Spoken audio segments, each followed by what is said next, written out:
Nah saudara, hari ini kita mau bicara tentang keluarga.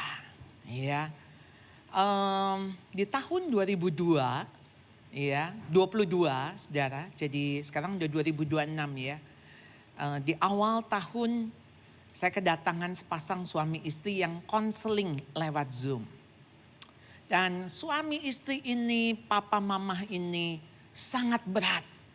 Karena punya anak-anak yang saling berseteru. Yang tidak bicara satu dengan yang lain. Singkat kata saudara, atas anugerah Tuhan. Tuhan pakai saya. Tuhan bisa pakai orang lain. Tuhan bisa pakai Anda semua. Untuk melakukan pekerjaan misi Tuhan. Tuhan datang ke dalam dunia untuk menyembuhkan. Untuk memulihkan. Dan dia memulihkan. Dan saya dilibatkan di dalam pemulihan ini. Dan sekarang saya persilakan ada seorang wanita yang Tuhan izinkan ada di dalam hidup saya. Dan dia memang orang Surabaya dan anggota New Life Church. Akan memberi kesaksian. Ya, kita dengarkan mungkin kira-kira 10 menit ya. Silakan Jonea memperkenalkan diri. Ya. Mantep aja Jonea. Yes, kamu gak sedang dibantai ya. Kita rindu mendengar kisahmu. Karena kisahnya adalah ceritanya Tuhan dalam hidupnya. Shalom Bapak Ibu semuanya, selamat sore. Nama saya Jonea, saya tahun ini berumur 32 tahun. Saya ingin sedikit sharing kesaksian mengenai kisah hidup saya yang merupakan kisahnya Tuhan dalam hidup saya. Nah, jadi saya ini anak kedua dari 3 bersaudara. Saya punya 1 Cece dan 1 Meme, jadi kita bertiga itu perempuan semua.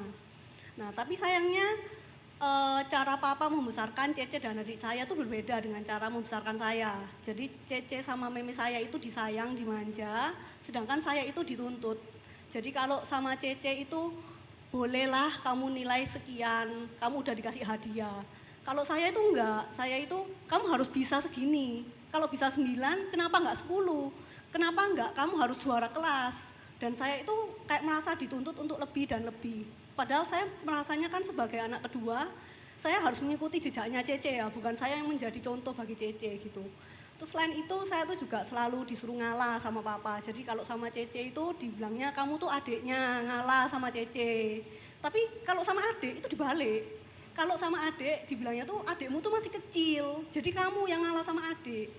Kayak gitu. Jadi semua itu ada banyak hal sih sebenarnya itu yang membuat saya itu luka sama papa itu. Saya tuh kepahitan sama papa. Nah, sampai akhirnya dari kecil tuh luka itu ditumpuk terus sampai akhirnya saya itu di tahun 2021 waktu pandemi. Nah, waktu pandemi itu kan keluarga saya itu menerapkan sistem lockdown. Jadi di rumah saja, tidak kemana-mana. Nah, di situ tuh pertengkaran tuh semakin pecah. Jadi saya itu berbulan-bulan gak keluar kamar karena saya tuh udah semakin kepahitannya tuh udah pol-polan sama papa. Udah mau ngeliat mukanya papa aja udah males gitu. Terus saya gak tahu sih Cece saya gimana, adik saya gimana, mama papa saya gimana. Yang saya tahu saya bertahan hidup dengan cara di kamar selama berbulan-bulan. Nah, sampai akhirnya mama papa saya itu konseling ternyata sama Bu Charlotte di tahun 2022 awal. Nah, selang beberapa kali konseling, papa saya tuh ngetuk kamar saya buat minta maaf ke saya. Tapi saya tuh merasa masih keras gitu loh. Saya tuh merasa, lah kok cek enak apa ya, bahasa Indonesia tuh kayak gini. Kok enak sekali gitu loh. Si papa tuh udah nyakitin saya berkali-kali, bertahun-tahun, puluhan tahun. Terus tiba-tiba datang minta maaf, minta dimaafin dan semua itu selesai dan gitu. Bagi saya itu kan gak adil ya. Kayak bagi saya papa harus mendapatkan pembalasan yang setimpal dengan apa yang saya rasakan selama ini. Jadi saya gak mau nerima permintaan maaf dari si papa itu. Saya tuh sangat kaku dan sangat keras saat itu. Terus sampai akhirnya itu saya di rumah itu semakin gak tahan. Saya kepingin keluar dari rumah lah. Terus saya itu kepingin bunuh diri lah dan sebagainya. Sampai suatu ketika saya itu benar-benar memutuskan untuk keluar dari rumah. Nah, ketika saya memutuskan keluar dari rumah itu, saya beresin barang-barang saya ke sebuah koper. Setelah saya beresin, saya bawa itu koper keluar dari rumah ke depan pagar. Di depan pagar itu dalam hati saya memiliki kayak suatu pertanyaan. apa sih yang membuat papa saya itu mau minta maaf ke saya? Kayak dalam kata lainnya tuh kayak siapa sih Bu Syarot ini gitu loh. Kok berani-beraninya bisa nyuruh papa saya yang notabene papa saya itu bagi saya saat itu tuh diktator. Papa saya itu nggak mau disuruh orang, kok bisa-bisanya papa tuh minta maaf. Jadi saya tuh tanya nomor HP-nya Bu Syarot ke mama. Nah saya dikasih nomor WA-nya, lalu saya WA Bu Syarot dulu, Bu boleh nggak sih saya WA, saya anaknya bapak ini gitu, saya Jonea. Terus waktu itu Bu Syarot memang lagi kosong juga, karena lagi COVID juga. Dan saya tuh telepon sama Bu Syarot. Nah di telepon itu saya itu merasakan penerimaan yang besar sih sebetulnya. Sejujurnya saya itu bukan berharap ya, sejujurnya saya itu mengira bahwa yang ada di dalam kepala Bu Syarot itu adalah saya tuh anak yang menjengkelkan, anak yang nakal, yang nggak bisa diatur, yang bandel, yang kayak bohwat gitu loh, anak yang apa ya, wes gak bisa diapa-apakno lah anak ini. Tapi ternyata ketika saya telepon tuh Bu Syarot tuh cuma nanyain saya, kamu itu bagaimana keadaannya sekarang? Terus kamu tuh lagi di mana? Saya tuh bilang, saya lagi di depan pagar Bu, saya mau pergi dari rumah, udah gak tahan. Nah Bu Syarot tuh cuman bilang gini, kalau kamu gak ada arah tujuan mau kemana, saya beliin tiket pesawat, kamu ke rumah saya ya. Nah di situ tuh saya benar-benar merasakan penerimaan yang selama ini tuh gak pernah saya dapatkan gitu loh. Karena selama ini kalau saya mau mendapatkan sesuatu barang dari papa itu, saya tuh harus nurut dulu sama papa. Saya tuh harus melakukan apa yang papa mau, dan itu pun gak selalu dikasih gitu sama papa. Kayak gitu, sehingga ketika saya ada penerimaan dari Bu Syarot itu, hati saya itu kayak rasanya tuh ada adem gitu loh.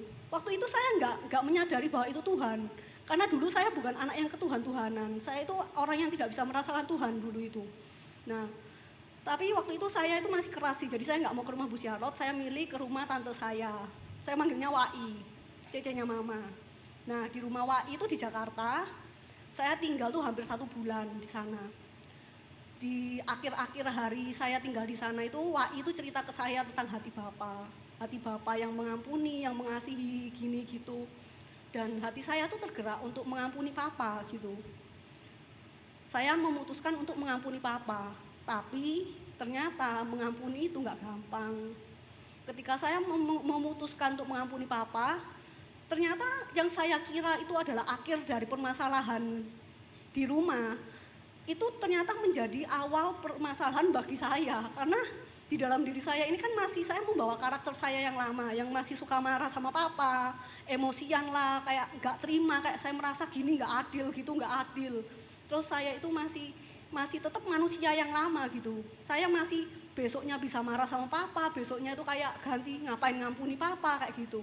Itu menjadi masalah yang baru bagi saya gitu. Nah lalu Bu Syarot itu nawarin saya untuk datang ke Tangerang. Saya tuh awalnya nggak mau, soalnya ya itu laki-laki saya tuh orangnya tuh keras gitu. Pokoknya nggak mau, bagi saya papa dan mama saya yang bermasalah, jadi papa yang harus dibenerin bukan saya gitu.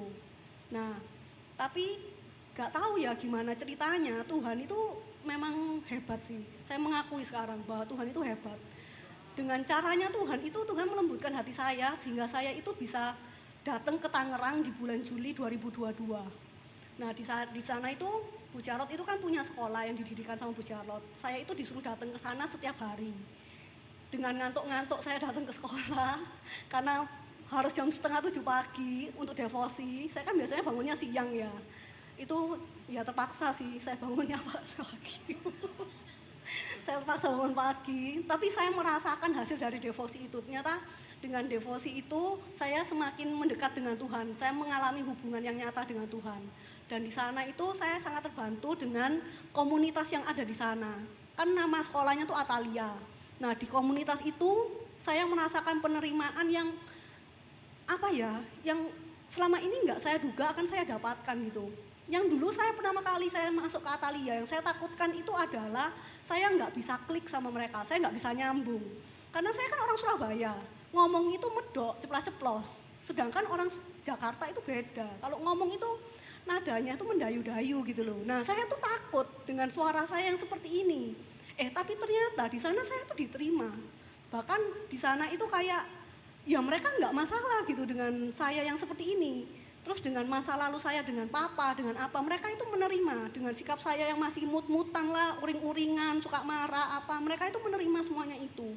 Dan dari penerimaan mereka itu, saya jadi bisa menyadari bahwa Tuhan pun menerima saya yang penuh luka, penuh cacat ini. Sehingga dengan begitu itu membantu saya untuk menerima papa saya yang juga orang berdosa. Begitu. Dan selain itu kan saya juga dikonselingi sama Bu Charlotte. Bu Charlotte tahu sih cerita hidup saya itu, hampir tiap minggu tuh saya tuh uring-uringan yang kepingin bunuh diri lah, nanti minggu depannya marah lah, nanti minggu depannya kepingin pulang ke Surabaya. Pokoknya tuh kayak saya tuh ngerepotin banget lah di sana itu. Tapi untungnya Bu Charlotte nggak menyerah sih sama saya. Saya bersyukur sih Tuhan itu memberikan kekuatan ya ke Bu Charlotte. Kalau nggak Tuhan itu kayaknya minggu pertama saya udah dipulangin ke Surabaya kayaknya sama Bu Charlotte itu. Nah jadi sama Bu Charlotte itu kan dikonselingin setiap minggu. Setiap hari itu saya juga datang ke Atalia itu dengerin khotbahnya Bu Charlotte. Kadang saya itu baca buku.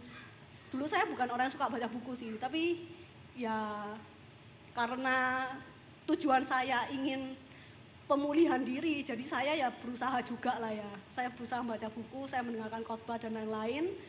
Dan sampai pada akhirnya itu di tahun 2024 akhir itu saya benar-benar bisa memaafkan papa dengan utuh.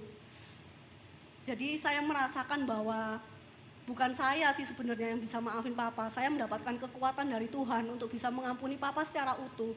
Di tahun 2024 Desember saya kembali ke Surabaya dengan kondisi luka yang sudah pulih. Belum pulih seutuhnya, tapi saya sudah jauh lebih pulih. Dan saya sudah bisa mengampuni papa. Lalu saya bisa bilang sayang sama papa. Kemarin kan saya sempat merit waktu Desember kemarin. Itu kok sempet ya? Itu saya bilang ke papa, kalaupun bisa dituker, saya nggak mau tuker papa ini sama papa-papa yang lainnya. Saya maunya cuma papa yang jadi papa saya. Nah, di situ saya merasa kasih Tuhan itu begitu besar sama saya. Tuhan yang memulihkan saya, Tuhan yang beranugerah atas saya. Dan saya yakin sih, mungkin di luar sana juga banyak keluarga-keluarga yang bermasalah dengan anaknya. Dan saya yakin Tuhan itu rindu untuk melihat rekonsiliasi di dalam keluarga-keluarga tersebut gitu. Dan saya sih berharap, saya berdoanya semakin banyak keluarga-keluarga yang dipulihkan. Karena saya percaya sih kalau saya bisa dipulihkan sama Tuhan, berarti Tuhan pun bisa memulihkan keluarga-keluarga yang lainnya. Puji Tuhan. Thank you John. Terima kasih. Iya, sempet ya nikah ya? Sempet, iya. Dapat kesempatan untuk menikah dengan Raymond dan saya bersyukur sekali boleh berada di sepenggal hidupnya dan melihat kasih Tuhan. Jadi kalau dia sekarang bersaksi, saya tahu persis kejadian dan sebagainya selama 2,5 tahun dia di Tangerang. Saudara, itu jelas bukan kekuatan saya. Karena dia pikir saya tukang nampungin orang. Jadi saya bilang, enggak, ini kamu pertama dan terakhir kali ya. Jadi jangan pikir nanti bisa, Bu titipin anak ya. Ya segala sesuatu tentu di dalam anugerah Tuhan. Kita gak pernah tahu apa yang menjadi rencananya ya. Dan Tuhan pakai Jonea dan Raymond untuk melayani di komunitas ini. Saudara, topik hari ini tema adalah unfailing love for failing people. Kasih yang tidak pernah berkesudahan, kasih yang tidak gagal, yang tidak pernah gagal untuk justru orang yang gagal. Bahkan orang yang gagal lagi. Tapi Tuhan tidak pernah menyerah. Ya, kita akan membaca Matius 18 ayat 21 sampai ayat yang ke-35. Perumpamaan tentang pengampunan. Kemudian datanglah Petrus dan berkata kepada Yesus, Tuhan, sampai berapa kali aku harus mengampuni saudaraku jika ia berbuat dosa terhadap aku? Sampai 7 kali? Yesus berkata kepadanya, bukan, aku berkata kepadamu, bukan sampai 7 kali. Melainkan sampai 70 kali 7 kali. Sebab hal kerajaan surga seumpama seorang raja yang hendak mengadakan perhitungan dengan hamba-hambanya. Setelah ia mulai mengadakan perhitungan itu, dihadapkannya lah kepadanya seorang yang berhutang 10.000 talenta. Tapi karena orang itu tidak mampu melunaskan hutangnya, raja itu memerintahkan supaya ia dijual beserta anak istrinya dan segala miliknya untuk pembayar hutangnya. Maka sujudlah hamba itu menyembah dia, katanya, sabarlah dahulu, segala hutangku akan kulunaskan. Lalu tergeraklah hati raja itu oleh belas kasihan akan hamba itu, sehingga ia membebaskannya dan menghapuskan hutangnya. Tapi ketika hamba itu keluar, ia bertemu dengan seorang hamba lain yang berhutang 100 dinar kepadanya. Ia menangkap, mencekik kawannya itu, katanya, bayar hutangmu. Maka sujudlah kawannya itu dan memohon kepadanya, sabarlah dahulu, hutangku itu akan kulunaskan. Tapi ia menolak dan menyerahkan kawannya ke dalam penjara sampai dilunaskannya hutangnya. Melihat itu kawan-kawan yang lain sangat sedih, lalu menyampaikan segala yang terjadi kepada Tuhan mereka. Raja itu menyuruh memanggil orang itu dan berkata kepadanya, hai hamba yang jahat, seluruh hutangmu telah kuhapuskan karena engkau memohonkannya kepadaku. Bukankah engkau pun harus mengasihani kawanmu seperti aku telah mengasihani engkau? Maka marahlah tuannya itu dan menyerahkannya kepada algojo-algojo sampai ia melunaskan seluruh hutangnya. Maka Bapakku yang di surga akan berbuat demikian juga terhadap kamu, apabila kamu masing-masing tidak mengampuni saudaramu dengan segenap hati. Saudara, di mana pengampunan paling sulit dilakukan? Di dalam keluarga, bukan? Di dalam keluarga yang paling banyak melakukan kesalahan. Karena tiap hari ketemu, tiap hari dia ada. Dan ini Petrus tanya, mestinya berapa kali ya? Kalau ngampunin 7 kali cukup enggak? Lalu Tuhan bilang apa? 70 kali 7 kali. Teman saya bilang, saya pernah loh di kalkulator 70 kali 7 kali. Isinya error. Artinya memang tak terhingga, saudara. 490 itu sehingga saudara bisa ngitung. Kamu udah nyakitin aku 488 kali. Sisa stok tinggal 2. Saudara, 490 itu dalam satu hari dengan orang yang sama. Berarti saudara gini, kita hidup 24 jam. 8 jam tidur, 8 jam kerja, 8 jam ketemu dia. Tiap menit aja dia ngomong gini, jelek lu, nyesel gue kawin sama lu. 480 kan? Kan 8 kali 60 menit. Saudara masih punya sisa stok berapa? 10. Betul nggak? 490 kurang 480.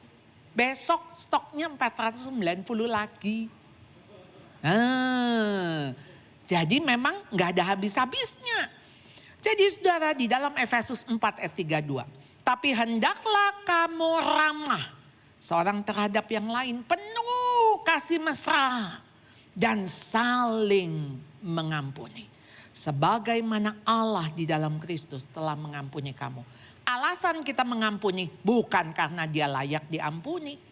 Alasan kita mengampuni bukan karena dia udah baik. Bukan karena dia udah minta maaf. Bukan karena dia bertobat. No. Kita mengampuni dia cuman satu-satunya alasan. Karena saya sudah diampuni. Itu saudara. Jadi kita masuk ke dalam drama. Tadi itu saya kira-kira membayangkan ada drama. Babak ke-1 saudara. Ada orang hamba utang 10.000 talenta. Saudara, 10.000 talenta itu berapa dinar kalau di kurs? 1 talenta 6.000 dinar. Jadi kalau 10.000 maka jadi 60 juta dinar. Saudara, 1 dinar itu upah kerja 1 hari. Ini zaman dulu ya. Jadi berarti saudara utangnya berapa ratus tahun? 200.000 tahun. Kira-kira hidupnya berapa? Artinya utangnya begitu besar sampai dia sampai mati pun nggak lunas-lunas. Jadi saudara, suami, istri, anak semua mau dijual. sebagai ganti bayar hutangnya. Saudara, dia sujud menyembah memohon belas kasihan. Tergeraklah hati raja oleh belas kasihan. Bebas, lunas, dihapuskan semua hutangnya. Saudara bisa kebayang gak sih punya utang sampai 200.000 tahun kerja gak lunas-lunas. Ini juga gak tahu sih ya, ini namanya juga perumpamaan. Artinya tuh waduh gede banget utangnya lalu lunas. Perasaannya kayak apa saudara? Rasanya sih dia mesti nraktir teman-temannya, betul gak? Dia mesti pesta. Waduh, ini hidup saya hoki banget. 10.000 talenta yang saya pakai sekarang, 0 saya gak usah bayar.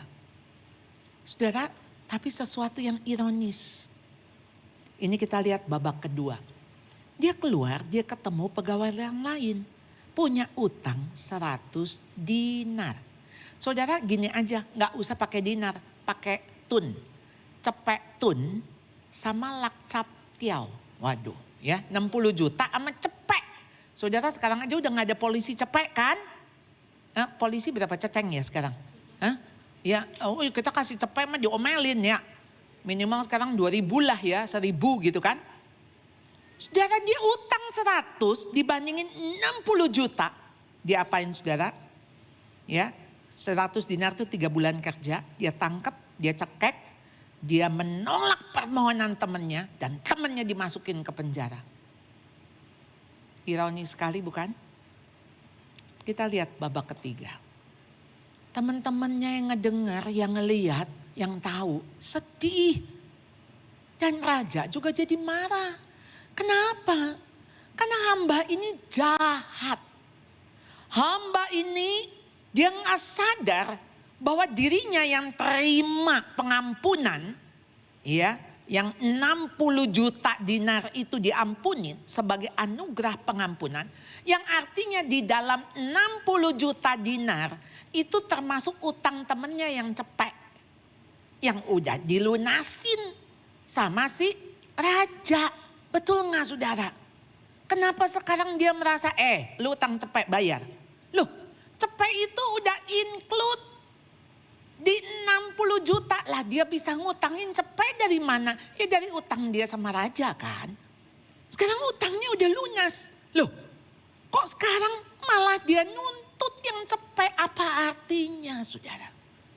Saudara lihat, kita ada di situ.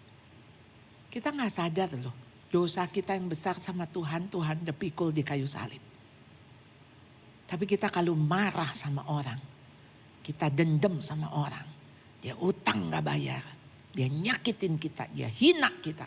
Kita bilang gini, sorry, 7 turunan juga gak diampunin. 7 turunan. Wah saudara, kita tuh gak tahu diri. Gak tahu diri, sama seperti hamba ini. Saudara, kesalahan itu sama dengan hutang. Saudara lihat di dalam doa Bapa kami. And forgive us our debts, as we also have forgiven our debtors. Jadi saudara, pengampunan yang kita terima dari Tuhan tidak mungkin terbayar karena terlalu besar. Pengampunan yang kita terima dari Tuhan enggak perlu kita bayar kembali sama Tuhan karena Tuhan udah kasih free, gratis, lunas. Pengampunan yang kita terima dari Tuhan mestinya kesalahan orang lain itu udah Tuhan pikul di kayu salib. Waktu Tuhan bilang selesai, finish. Waktu Tuhan bilang finish, selesai. Maka ampunilah mereka karena mereka tidak mengerti apa yang mereka lakukan. Ampuni, ampuni karena dosanya dia sudah aku pikul, sudah aku ampuni. Engkau gak perlu balas. Waktu Jonea masih awal-awal ketemu, oh saudara tadi dia cerita swing. Sebetulnya mungkin orang penasaran ya John, kamu berbulan-bulan gak keluar kamar. Gimana makannya gitu kan. Jadi dia cerita sama saya, tuh malam-malam, tengah malam, jadi dia akan keluar. Ngerebus telur sampai 6. Nah habis rebus telur, nanti diambilin tuh snack-snack. Ya, lalu minum aqua, ya. Galon dimasukin kamar enggak galon? Enggak ya galon ya. Oh pokoknya buat makan tapi enggak keluar. Jadi pagi sampai ya pokoknya selama ada orang di luar enggak keluar kamar ya John. Berbulan-bulan dia survive. Dia hidup di dalam pergumulan. Dia hidup dalam kebencian. Dia hidup di dalam buat apa saya hidup. Maka Jonea berkali-kali bilang, aku ingin mati. Buat apa aku hidup? Dan sebetulnya Jonea tidak merasakan kasih Tuhan. Saya juga entah gimana sih John. Waktu Jonea telepon, ya saya gak tahu kemana. Kan saya itu tiba-tiba sore hari. Saya lagi istirahat, tahu-tahu Jonea WA saya. Saya bisa telepon gak? Oke. Jadi saya telepon. Halo, baru di ujung, halo saya Jonea. Oh oke. Gimana kamu? Ya saya mau pergi. Oh kemana? Nggak tahu. Oh kalau nggak tahu ke rumah saya. Saya tuh nggak tahu dia anak siapa, punya duit apa enggak, apa bagaimana saya nggak tahu. Saya cuma pikir gini, oh pesawat Jakarta Surabaya kan 1 jutaan gitu kan. Iya 1 jutaan mah, ya wis kamu datang sini. Ya saya juga pikir semingguan, anak-anak saya udah nggak ada di rumah. Jadi kami punya kamar kosong. Pasti suami saya juga akan saya bilang, Pap, ini ada 1 anak muda di sini istirahat 1 minggu. Bayangan saya sih nggak sampai setahun ya John, paling seminggu, 2 minggu. Makanya saya welcome, ya. Tapi saudara, kalimat saya itu seperti begini. Tadinya dia pikir pasti Bu Charlotte udah diracuni sama mama papa saya, gitu kan? Pasti saya ini ibu nggak suka pasti ibu. Ya kamu salah sendiri, kamu kok begitu mungkin ya. Tapi kok yang ada dengan kasih Tuhan yang Tuhan taruh di dalam hati saya. Kok saya bisa mengasihi dia ya? Kenal juga enggak. Tapi saya cuma ngeliat dengan belas kasihan. Saya cuma lihat anak ini ada di luar pagar pakai koper waktu itu ya. Lah nggak tahu mau kemana. Dan anak ini sedang tidak merasa disayang oleh siapapun. Boro-boro disayang oleh Tuhan. Wong dia nggak merasa disayang oleh mama papa. Saya cuma ngelihat, oh orang yang rasanya unwanted child. Ya, anak yang tidak dapat dikasihi, unlovable child. Kayak apa ya? Pasti susah sekali kan. Saudara, kalau kita dapat kesempatan, Tuhan kasih kita kesempatan untuk kita menyalurkan kasihnya Tuhan. Kita nggak tahu loh. Kasih itu akan terus mengalir sampai mana. Kita nggak tahu. Jadi unfailing love itu tuh kita nggak tahu tuh kasih tuh nerusin kemana. Dan akhirnya kasih yang Jonea terima dari saya, kasih Tuhan dia alirkan kepada papanya, kepada mamanya. Aduh so sweet. Waktu Jonea menikah kemarin, wah saya air mata saya berderai terus. Tak henti-hentinya saya menangis. Bukan menangis sedih, saya cuma menangis. Tuhan, kasih Tuhan tuh ajaib. Ajaib. Jadi saudara, pengampunan yang kita berikan tidak tergantung seberapa besar kesalahan orang itu. Jadi nggak ada dosa yang kamu tuh dosa kamu udah besar sekali, nggak mungkin aku maafkan. Nggak ada wong dosa kita yang udah lebih besar, lebih gede. Itu Tuhan hapus, lunas. Jadi pengampunan yang kita berikan tidak tergantung juga seberapa besar orang itu berjanji untuk berubah. Nggak bisa. Manusia itu manusia lemah. Bisa salah lagi kalau kita bilang, ya saya ampunin tapi janji. enggak begitu lagi. Saudara mungkin dia bilang, iya janji. Tapi manusia itu daging, roh penurut, tapi daging lemah. Bisa jatuh lagi dan jatuh lagi. Maka saudara pikir, saudara minta ampun sama Tuhan, habis itu enggak dosa lagi. Tiap minggu saudara minta ampun dosa, habis itu minggu depan saudara enggak dosa. Saudara melakukan dosa yang sama? Dosa sombong? Dosa berzina? Dosa marah? Dosa iri? Dosa apa lagi saudara? Kita nggak bisa saudara, tiap hari kita masih bergumul dengan daging kita. Tuhan, saya mau nggak berdosa. Tapi saya tahu masih ada daging. Saya masih bisa tersinggung. Saya masih bisa marah saudara.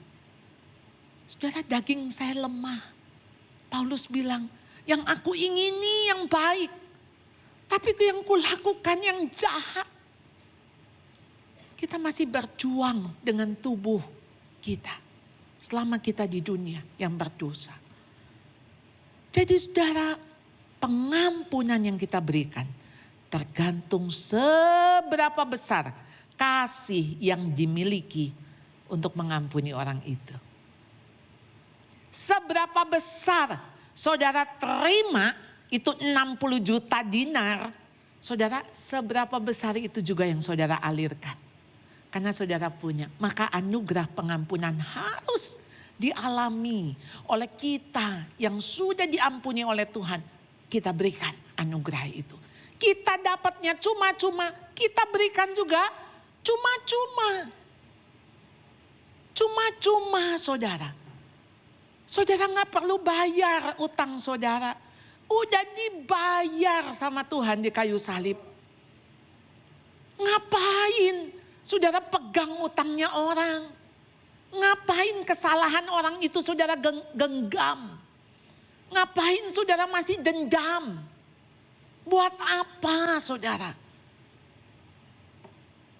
There can be no limit to forgiveness for those who experience the limitless grace of God.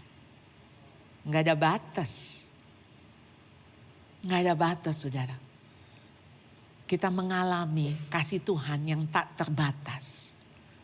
Anugerah Tuhan begitu besar tak terbatas. Maka ketika kita mengampuni orang juga nggak ada batas. Jadi saudara, forgiveness is not something we do for other people. We do it for ourselves. The first, to get well and move on. Yang pertama saudara, kita sembuh dulu. Bagaimana kita menyembuhkan orang lain kalau kita belum sembuh? Wong kita aja masih sakit, masih pahit. Kata-kata juga nyelekit. Maka kita jadi orang sulit. Nyelekit, sulit, rumit, berbelit-belit. Bikin sembelit. Saudara kalau ketemu orang sulit, saudara aduh. Pahit. Kata-katanya bikin sakit. Ya kita harus tahu dia sakit. Makanya kenapa saudara harus sembuh. Jadi mengampuni tidak berarti melupakan apa yang telah terjadi. Mengampuni bukan berarti Anda suka pada apa yang telah terjadi. Mengampuni bukan berarti Anda mengabaikan apa yang telah terjadi. Mengampuni tidak berarti Anda suka pada orang yang menyakiti Anda. Enggak, kita bukan masokisme. Wah penderitaan kita lagi happy. Oh ini nih kita menderita menoreh-norehkan. No. Kasih Tuhan gak membuat kita menyakiti diri. Maka saudara ketika Baal, wah dia toreh gitu ya. Wah saudara lihat ya kalau di dalam beberapa tradisi kuno begitu pada suku-suku terasing saudara ketika mereka menyembah berhala.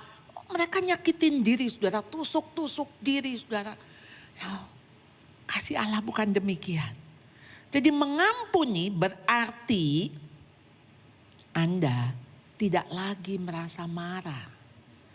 Mengampuni berarti Anda berbelas kasihan pada orang yang menyakiti Anda. Mengampuni berarti adalah untuk Anda, untuk diri Anda. Bukan untuk orang yang telah menyakiti Anda. Karena pertama-tama untuk diri Anda dulu. Untuk Anda sembuh. Dan Tuhan mau Anda sembuh. Tuhan bilang, aku datang bukan untuk orang sehat. Aku datang untuk orang sakit. Dan aku datang supaya orang yang sakit itu sembuh. Kalau dia sembuh, dia akan menyembuhkan orang lain. Apa itu mengampuni? Sebuah keputusan yang menyakitkan. Untuk menerima orang yang melukai kita sebagai alat yang Tuhan pakai untuk membentuk kita. Bagaimana Yusuf mengampuni saudara-saudaranya dengan air mata. Yusuf masuk ke sumur nggak nangis. Yusuf masuk penjara nggak nangis. Begitu saudara-saudaranya datang. Dia rasanya harus membayangkan penderitaan. Waktu itu dia dibuang.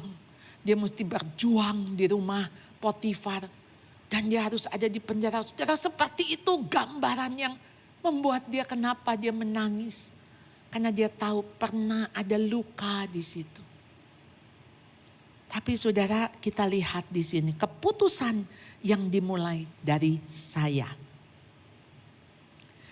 Menyadari saya di hadapan Allah, saya adalah orang berdosa yang juga bisa jatuh, yang juga bisa salah. Sehingga menyadari bahwa saya yang bisa salah ini sudah menerima anugerah pengampunan. Dan itu free, cuma-cuma. Menyadari bahwa keputusan saya dimulai dari sebuah proses. Dan proses itu saya dulu. Jadi jangan gini, tunggu orang itu berubah baru saya ampunin. Tunggu anak itu pulang baru saya ampunin. Tidak. Saya mulai dengan saya. I will forgive. Saya akan mengampuni. Jadi keputusan dulu. Lalu apakah begitu saya memutuskan forgive, saya bisa forget? Enggak. Enggak saudara. Tapi paling enggak saudara lagi bilang gini, Tuhan, I'm willing to. Saya mau ngampunin. Saya mau. Dan itu gak gampang. Dan sebuah proses yang menyakitkan. Karena apa? Berarti menyadari, mengakui dan menerima semua rasa sakit itu. Dan melepaskan hak untuk menyakiti kembali. Untuk balas. Dan menyerahkan kendali itu pada Tuhan. Saudara kalau sakit, sakit itu harus sembuh, bukan dipelihara. Karena seringkali kalau udah sakit, saudara korek lagi, korek lagi, korek lagi. Itu luka, berdanah lagi. Lalu saudara pikir, mengampuni kalau gitu, simsalabim, sembuh, damai. Oh no. Saya pernah satu waktu, saudara, suami saya studi, saya harus mendirikan sekolah. Waktu itu harus secara finansial kami sulit sekali. Jadi saya jualan. Saya jualan baju, saya jualan spray. Dan kami ada teman-teman di gereja komunitas, ada teman paduan suara bilang, oh Bu Charlotte saya ambil deh, saya ikut jualan. Jadi saya cuman misalnya nguntungin 5.000, nanti dia jualin lagi. Saudara, waktu dia ngambil barang-barang 1 juta, dia bayar 1 juta. Waktu dia ambil barang 3 juta, dia bayar 3 juta. Waktu dia ambil barang 6,8 juta, dia tidak bayar. Lalu dia bilang saya, ya gimana dong, orang-orang juga gak bayar saya. Loh, lalu saya gimana? Saya kan mesti bayar. Saya mesti bayar ke orang yang saya ambil barangnya.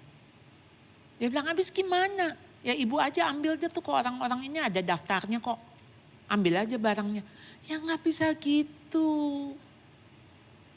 Lalu dia teman paduan suara. Jadi kalau dia ketemu, halo Bu Charlotte, apa kabar? Puji Tuhan, haleluya. Tuhan, aduh, saya ngeliat muka dia, saya lihat ada angka 6,8. Aduh Tuhan, bagaimana saya bisa forgive and forget. Saudara, saya berdoa. Saya betul-betul berdoa, saudara, karena dengan air mata saya bingung gimana bayar 6,8. Saya cuman bilang sama Tuhan di dalam kepedihan saya cuman bilang, saya rasa kayak Tuhan tuh kok aduh kejam gitu ya. Rasanya kok saya udah jatuh ketimpa tangga, kelindes becak, kecebur got gitu ya. Kayaknya udah, Tuhan lupakan. Jadi saya bilang, Tuhan saya tuh bukan mau kaya. Saya tuh jualan ini untuk nyambung hidup. Tapi kenapa Tuhan kasih saya, ada orang menipu, ada orang tidak bisa bayar. Lalu saya bagaimana Tuhan? Lalu seperti ada suara lembut, Tuhan bilang gini. Katanya kamu mau belajar mengampuni. Ya kamu harus merasakan sakit. Mengampuni itu sakit. Seperti aku mengampuni kamu di kayu salib. Aku dipaku sakit. Aku dicambuk sakit. Kamu tahu harga sebuah pengampunan.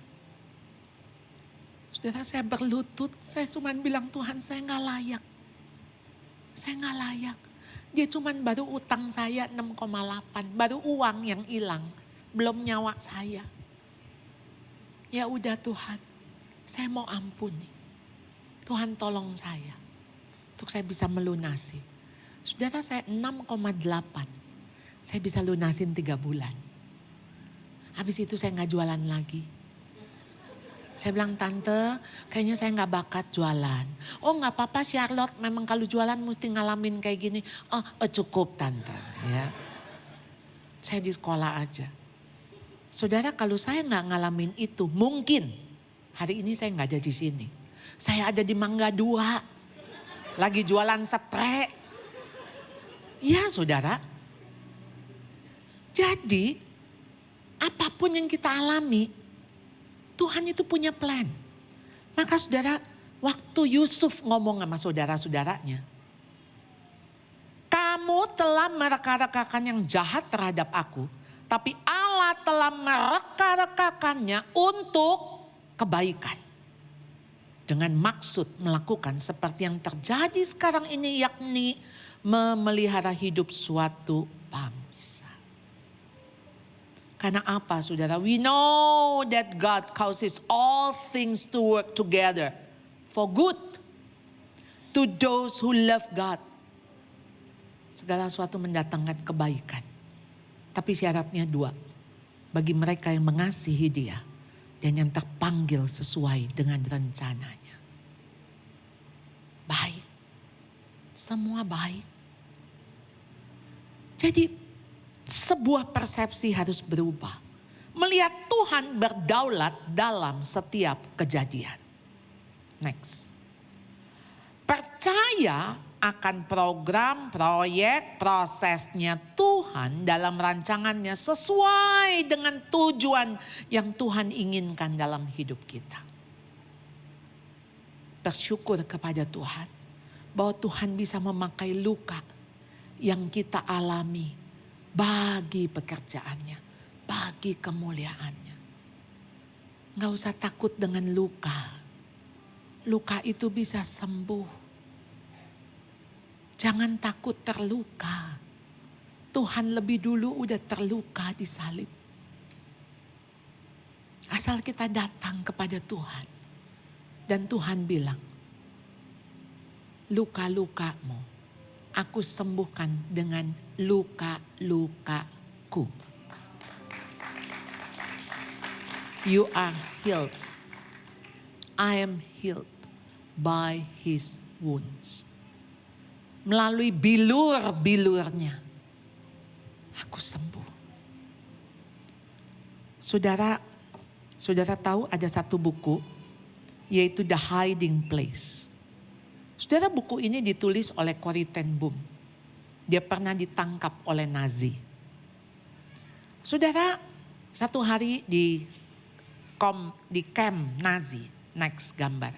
Saudara kalau sempat pergi ke Eropa, saudara sempetin pergi ke camp-camp Nazi.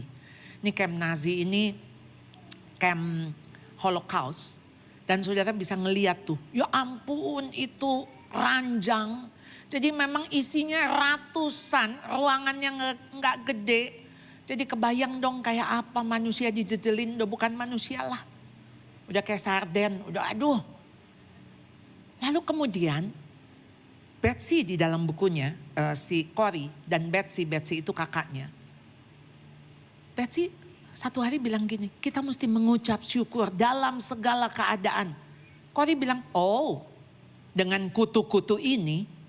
Jadi saudara, rupanya ini kan orang nggak mandi, kotor, bau. Saudara, jadi ada kutu-kutu, maaf, bangsat. Jadi kutu-kutu itu ada di rambut, kutu-kutu itu ada di baju mereka, kutu-kutu itu ada di ranjang mereka. Wah banyak. Lalu Cory bilang gini, kita mau bersyukur buat kutu-kutu ini. Lalu Betsy bilang, ini Alkitab firman Tuhan. Mengucap syukurlah dalam segala hal. Karena itu yang dikehendaki Allah di dalam Kristus Yesus bagi kamu. 1 minggu kemudian, seperti dicelikan. Cory baru sadar, 1 minggu itu tidak ada seorang prajurit pun yang masuk datang ke barak mereka. Karena prajurit-prajurit itu, tentara-tentara itu takut sama kutu-kutu. Jadi mereka tidak dianiaya, mereka tidak dilecehkan. Karena apa? Mereka diselamatkan oleh kutu-kutu. Saudara ngerti? Makanya Betsy bilang mengucap syukur dalam segala hal. Bahkan bersyukur untuk kutu-kutu. Apakah dalam hidup saudara ada kutu-kutu? Tentu kutu-kutu itu quote unquote. Tapi kutu-kutu itu menyelamatkan saudara. Bersyukurlah. Mari kita berdoa.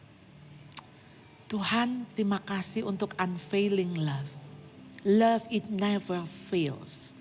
Kasih tidak pernah berkesudahan. Kasih yang indah. Kasih yang ajaib. Kasih yang turun dari surga. Biarlah kasih itu yang memenuhi hati kami. Kami akan teruskan itu kepada orang-orang yang di sekeliling kami. Orang-orang yang bahkan tidak layak untuk diampuni.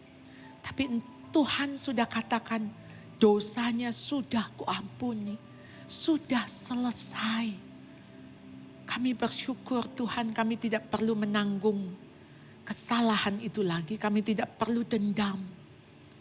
Karena Engkau pun sudah mengampuni dosanya.